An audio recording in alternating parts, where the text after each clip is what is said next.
to know. And that is what we've been talking about. In fact, that's what we bring to you every Sunday in some form and in the daily readings for those of you who have access to the Science of Mind magazine or other spiritual practices.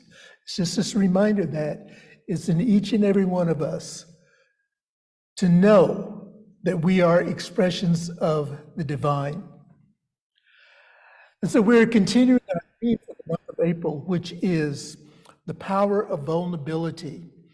And our topic for today is seeing and being seen. Seeing and being seen.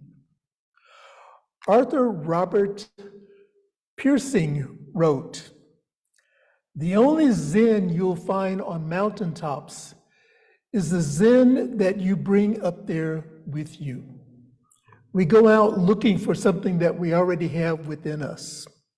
In other words, it is less about the place and more about the state of awareness that we're in as we're experiencing the place wherever we are. And he offers this: there's a payoff to our inner work. And that is where we start to find Zen in traffic, in line at the post office, or the grocery store, or other checkout places that may not be, at least for me, moving at the pace that I would like for it to move. We find that Zen pretty much everywhere we go. And so just like Zen, seeing and believing can be our greatest challenge and yet our greatest desire. So how can we do both, you may ask? Both take a willingness to be vulnerable, which then in turn opens the door to a life lived out loud. Living out loud is our Zen experience.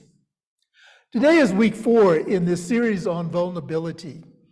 And here's a brief recap of what we talked about this month. And I'm doing this so that we can see the connection between all of the pieces of this puzzle. In week 1, we established the basis for our monthly theme, vulnerability, by defining it in 2 parts. It is a key ingredient in our own personal transformation, and it is creating an expanded awareness of what lies just below the surface. This is where our spiritual practices invite us to go, just below the surface, where we look inside and become more aware. In week 2, we went below the surface and explored how fear, uncertainty, and comparison arise when we set our intention to live life out loud from a vulnerable and authentic space.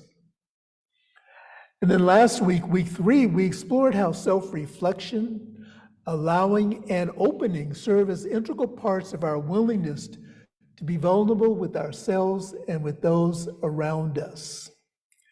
Today, we explore vulnerability as a building block for thriving and healthy community, recognizing that to the extent we nurture vulnerability in ourselves, we see it outpictured in our communities and in our relationships. And so what we're doing in this series is bringing home another idea that it all begins inside. It all begins inside. Seeing and being seen creates authentic connection and belonging so that as we bring our whole self, not parts of us, those parts that are kind of messy and we want to keep them in the shadow or behind the scenes, hidden from the public. We bring our whole self into life, creating safe and affirming spaces for others to do the same. Science of Mind teaches the universal principle of oneness. Let us not fall into the trap of assuming that oneness means sameness. This was a trap or a false belief that people assumed in the early days of diversity, awareness, and training. And this created a lot of distress and mistrust because rather than recognizing the individual uniqueness of each one that was invited in, there was a belief on the part of the dominant community, whatever that dominant community was that was inviting someone else in, that they would take on or assimilate the identity and the thought process of the dominant community. This is not what oneness is. Oneness in the manifest world is the individualized expression of God and Spirit. And so as part of this manifest world, we each are our own unique configuration of the divine, expressing in this present moment. When we fully grasp this understanding, we can become more clearly recognize the unique expression of the divine in others. So again, it's what we see inside of ourselves, it's what we project out.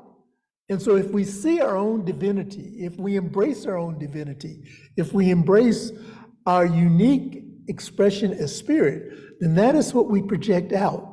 And that projection then invites those around us and gives them permission to express their authenticity, to express their uniqueness as expressions of the divine. And it is in this recognition that we begin to see the power of vulnerability in a way of nurturing, belonging, connection, and community.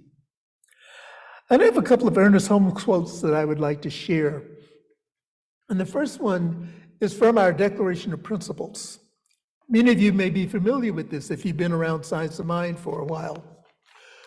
We believe in God, the living Spirit Almighty, one indestructible, absolute, and self-existent cause. This one manifests itself in and through all creation, but is not absorbed by its creation. The manifest universe is the body of God. It is the logical and necessary outcome of the infinite self-knowingness of God. And this happens to be one of my favorite statements from the Declaration of Principles, because for me, it's the story of the ongoing evidence of creation explained in plain language. We believe in God. Or we believe in spirit, we believe in a universal intelligence, whatever it is that represents for you a higher power. This living spirit, this one indestructible, absolute, and self-existence cause. And I think this may be my most favorite line in there, that this one manifests itself in and through all creation, but is not absorbed by its own creation. And for me, that says the creative expression of spirit continues to express and express and express. It is ever giving of itself, and yet it is not absorbed by its own expression. Therefore, it can continue to give. And then Ernest Holmes also writes in Ideas for Living, we see in each other the reflection or the manifestation of everlasting life, and each is an individualized embodiment of it. Remember, the kingdom of heaven is already within us. We are in it. It is only as we are in harmony with it that we are awakened to it. So again, this idea of heaven on earth. Heaven is that part of us that we experience when we are in alignment with our oneness with spirit. And then this from the Course in Miracles. See the love of God in you, and you will see it everywhere, because it is everywhere. Now, I could end the talk right here, because I think this last statement from the Course in Miracles again sums it up. See the love of God in you. See it within yourself. And once you see it within yourself, you will see it everywhere, because it is everywhere. It's in every one of us. And so seeing and believing, let's explore three concepts of this idea of seeing and believing. The first one is seeing ourselves, and then seeing others, and then seeing the space between. Seeing ourselves in fostering communities where vulnerability and authenticity are nurtured it is important to understand the role of personal reflection and personal responsibility. This sometimes means saying, wow, I really messed up here. Or, I'm sorry, I should have listened or communicated differently.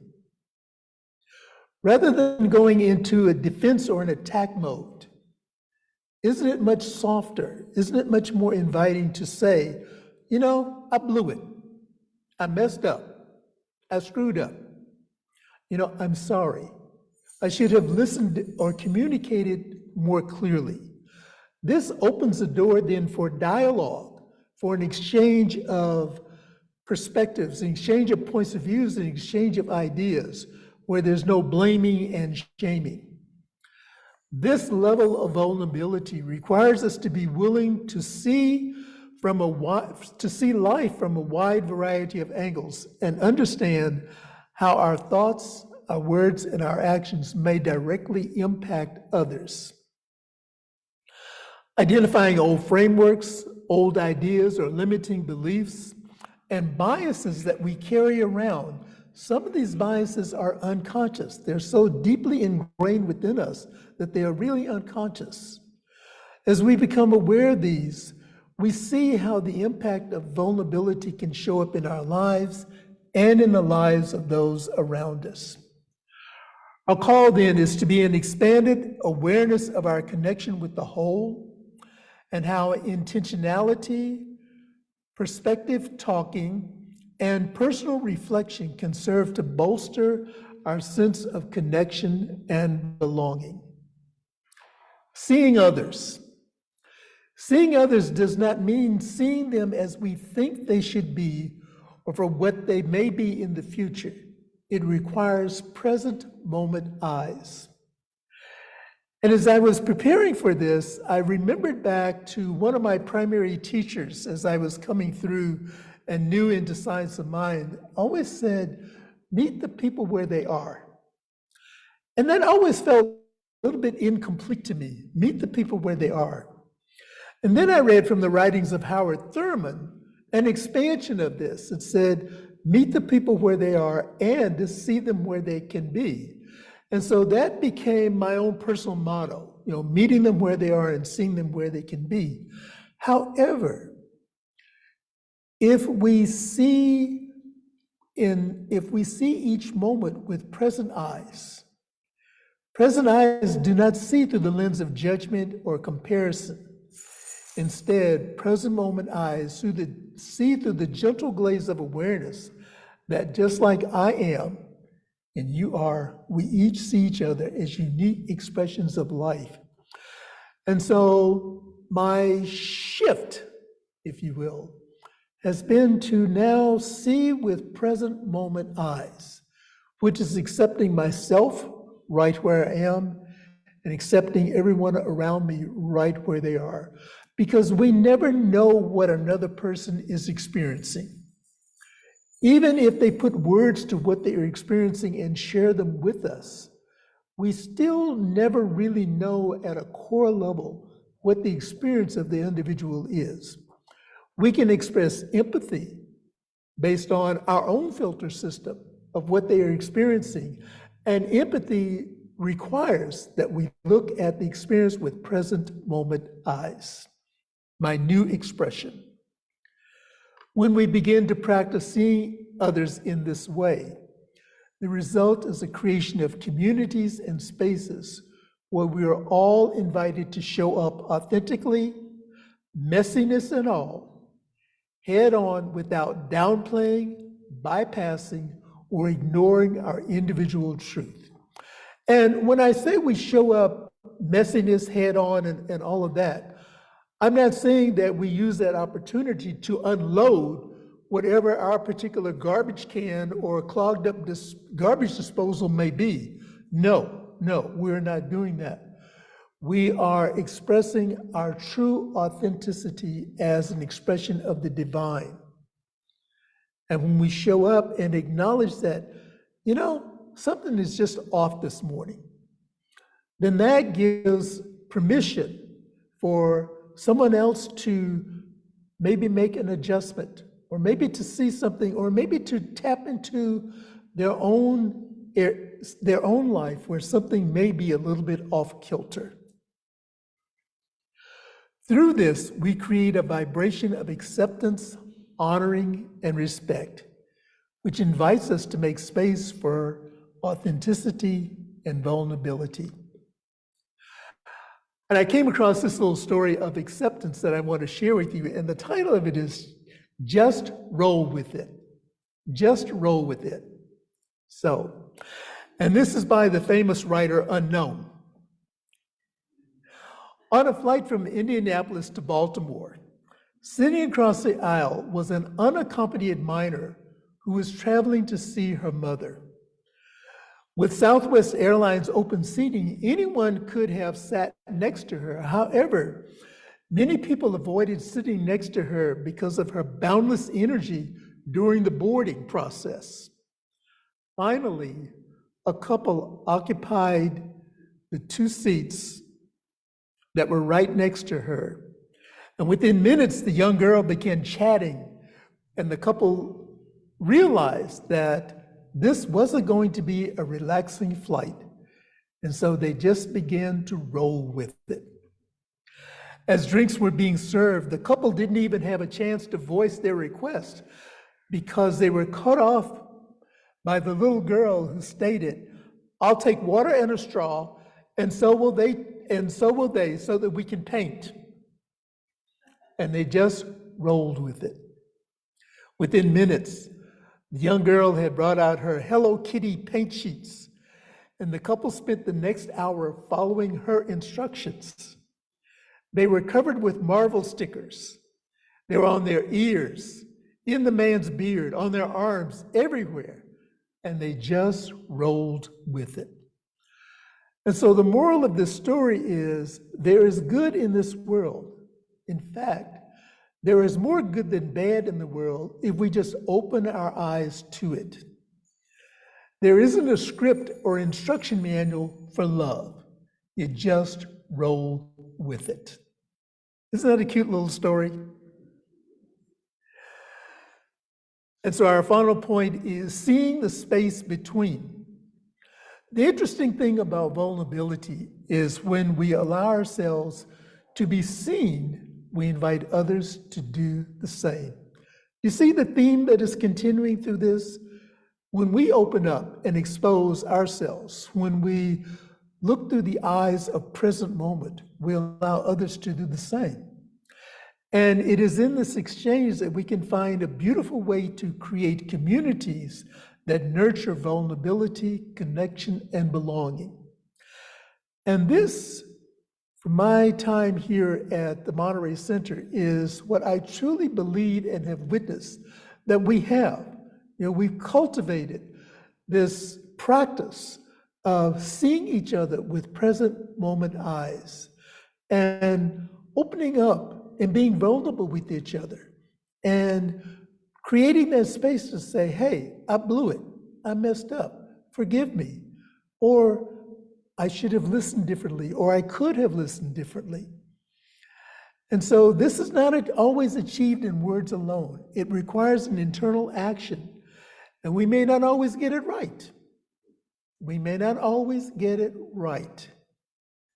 Vulnerability makes a space for us to do it again, miss the mark, reflect, and then do it again as often as is required. Vulnerability invites us to listen, not waiting for the opportunity to fix or prove ourselves right. This is where we see with present moment eyes and acknowledge that I blew it. It's not an opportunity to fix it or prove myself right. It's that opportunity to say, let me revisit this, or I'm sorry, I missed the mark. However it is, when we're willing to show up this way and create the space for communities to show up as well, we begin to see the power of vulnerability actualized. And so our conclusion and call to action this morning is to remember that vulnerability is not a one-dimensional concept. It requires both internal awareness and external practice. Internal awareness and external practice. Just like any new concept or activity, it definitely takes practice and then more practice. We are called to get comfortable with the uncomfortable. And vulnerability really takes us to that place where we move out of our comfort zone into that uncomfortable area. And when we see ourselves with present moment eyes, when we see each other with present moment eyes, we become comfortable with being uncomfortable. We're called to recognize the value of vulnerability and begin to create space in our lives and our communities for it to live. It requires looking at ourselves and others from an expanded view, seeing the connection that is present and the value of creating space for that connection to thrive. And so our affirmation this morning, and it is on our screen so we can, let us say this together. I allow myself to be seen and be seen. I blew it. Let's say it again. I allow myself to see and be seen. I allow myself to see and be seen. And then the application of the affirmation, and this will be our life work if you choose to do so, is to ask, how does my personal spiritual practices allow me to get comfortable with the uncomfortable? How do my personal spiritual practices allow me to get comfortable with the uncomfortable? And so as we consider this movement, this internal shift, moving from being comfortable into the uncomfortable, to seeing with present moment eyes, I invite us to again turn within and to recognize that within each and every one of us is the individualized expression of pure spirit, the one life, the one power, the one glue, if you will, that is holding everything in perfect harmony. It is from this place of harmony that I acknowledge and recognize and unify myself with this one energy, this one life, knowing that just as I am an individualized expression of this essence, that this is true for each one that is gathered here in our spiritual center this morning, for those who are joining us via technology, whether it be Zoom or Facebook, our YouTube channel, wherever we are, each one is an individualized expression of pure spirit.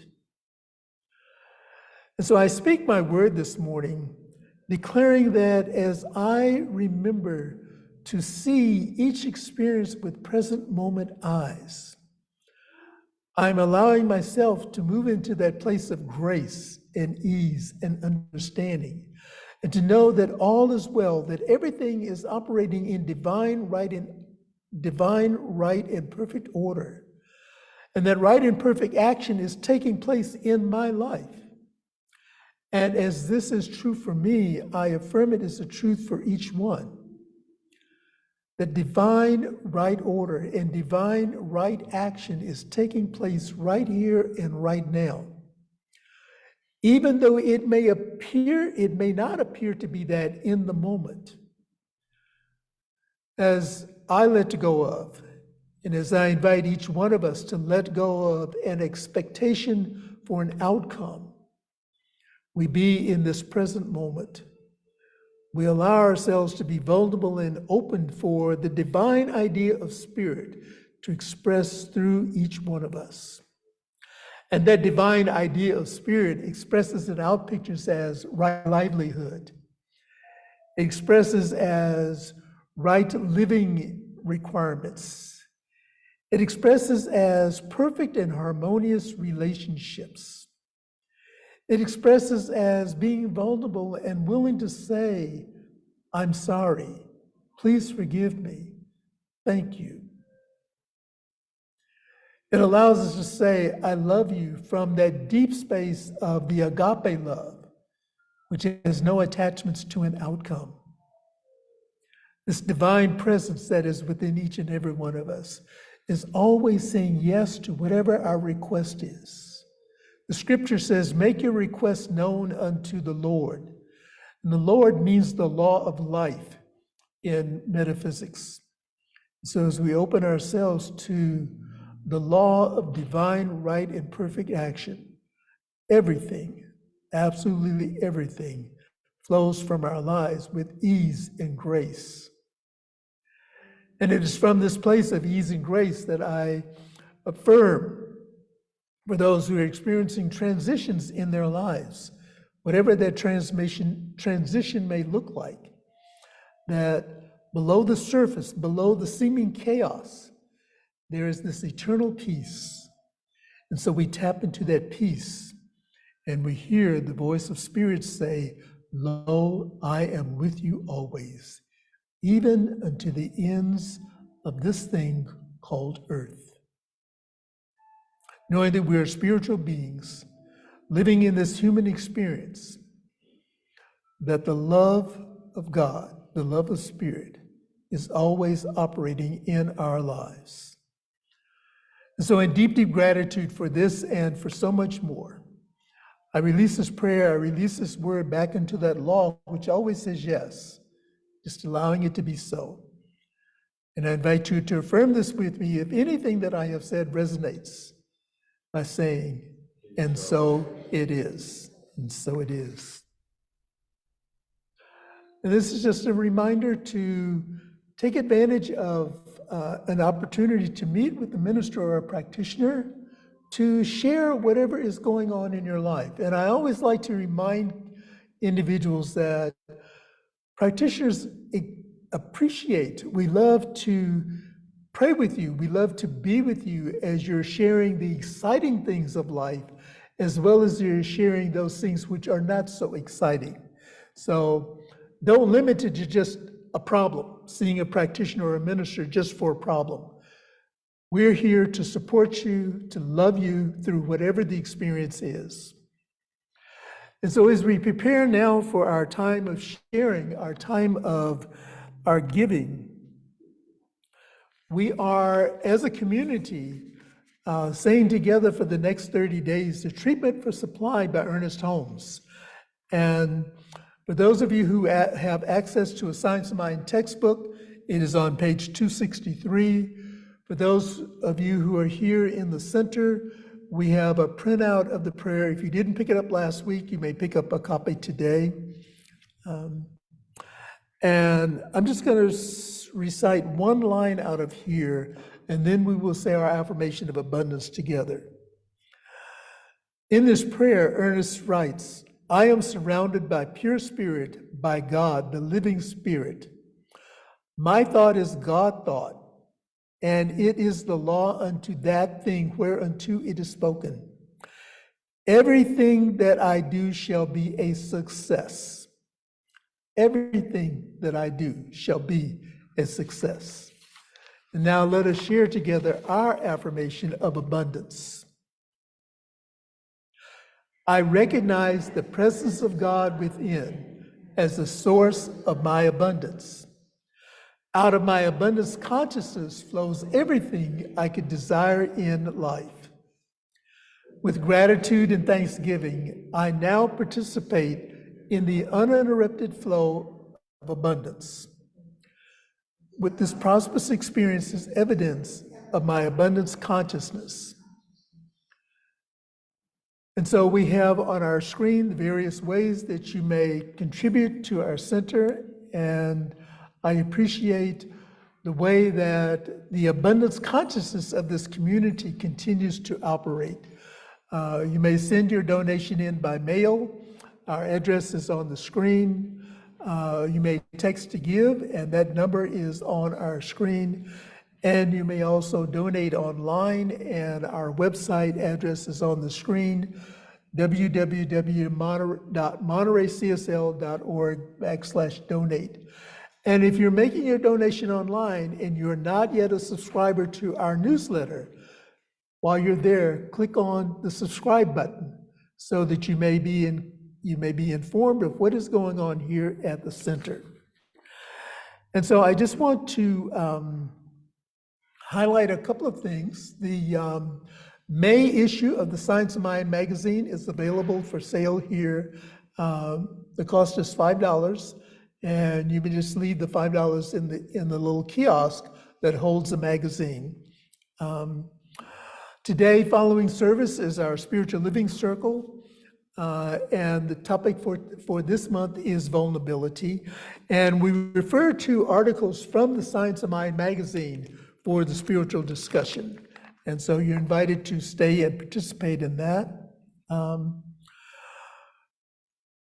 On Saturday and on Sunday, we have a visioning process that you're invited to participate in. On Saturdays, we vision for the center via Zoom, and on Sundays, we vision here in our bookstore, and also on Zoom for our personal goals and our personal advantages. And then coming up in May, I want to let you know that World Labyrinth Day is on May 6th, and then we'll have more of our May activities available for you next week. And I would like to now invite Chelsea to come forward and share with us an exciting, fun activity that the community can join in. So Chelsea?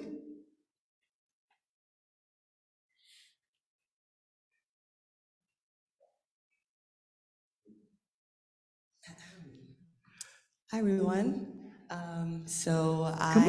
Why don't you come up here so they can see you in the mic? Okay. So I wanted to invite you guys to a little event that I do every May. Every May, I like making music. It's a song a day challenge. So think of it like a soul collage, but with music, right? Like every day you do a little piece every day. It could be, whatever, like your feelings or just being grateful for the day, or, maybe you're sad and you just need to cry it out and you just need to write a little song, but it's nothing stressful. It's just a little, way to express yourself a little bit each day. So I thought that would be a great way to tie in with the authenticity, theme of the month, and, get practicing with being a little more authentic each day. Thank you. So I have a little sign-up sheet, and then for the guys on Zoom and Facebook, if you would send an email, I'll get that information out, some more detail next next Sunday. So for like specific details, but for today, you can just like sign up in my little book, and I'll send you an email. Thank you.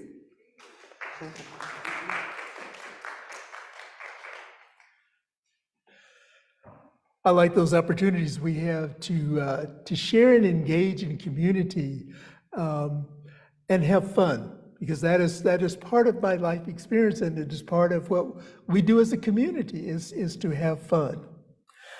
And so at this point, I would like to say good morning to our Facebook family and our YouTube family that is viewing whenever you're viewing it and wherever you're viewing it from. Please hit the like button and share, and add at least 4 words in the comments so that we can gain a greater exposure and get the word out that we are the place where God shows up. And I invite you to return next week, where we will conclude our April theme, which is vulnerability. And the talk will be power and possibility. Power and possibility. So thank you and good morning to our non-Zoom virtual community.